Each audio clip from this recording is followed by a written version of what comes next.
আগামীকাল ফাইনাল নিশ্চিত করতে শক্তিশালী একাদশ নিয়ে মাঠে নামবে চিটাগং কিংস। সর্বশেষ ম্যাচে বরিশালকে উড়িয়ে দিয়েছে ইমন, শামীম, হায়দার আলীরা।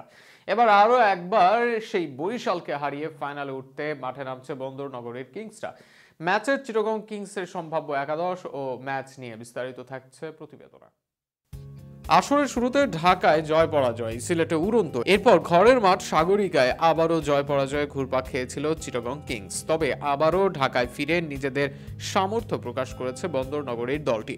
টানা জয় রংপুরকে 3-এ ঠেলে দিয়ে কোয়ালিফায়ার নিশ্চিত করেছে তারা। তাই ফাইনাল নিশ্চিত করতে আগামীকাল বরিশালকে হারাতে নামবে দলটি। এর আগের ম্যাচে তারা হারিয়েছিল এই দলটিকে। বিপিএল জুড়ে চিটাগং সমস্যায় ছিল ওপেনার নিয়ে, তবে সঠিক সময়ে নিজেদের সেরা জুটি খুঁজে পেয়েছে তারা। সেখানে দেশি ওপেনার তরুণ ইমনের সঙ্গে ফরেন তরুণ নাফেকেই আগামীকাল ওপেনিংয়ে দেখা যাবে। গত 2 ম্যাচে 2 ওপেনার ছিলেন দলের নায়ক। ওয়ানডাউনে গ্রাহাম ক্লার্ক দুর্দান্ত ফর্মে আছেন এই মারকুটে টপ অর্ডার ব্যাটার। অধিনায়ক মিথুনও দলের হয়ে প্রয়োজন অনুযায়ী দারুণ খেলছেন। 4 নম্বরে ব্যাট করবেন তিনি। ফিনিশিংয়ের দায়িত্ব থাকবে শামীম পাটোয়ারির কাঁধে। চলতি বিপিএলে প্রায় 200 কাছাকাছি স্ট্রাইক রেটে ব্যাটিং করেছেন তিনি। গত ম্যাচেও বাজিমাত করেছেন তিনি। এছাড়াও তার সাথে ফিনিশিংয়ের দায়িত্বে থাকবেন পাকিস্তানি অলরাউন্ডার হায়দার আলী। সর্বশেষ ম্যাচে এই বরিশালের বিপক্ষে ঝড় তুলেছিল শামীম হায়দার মিলে।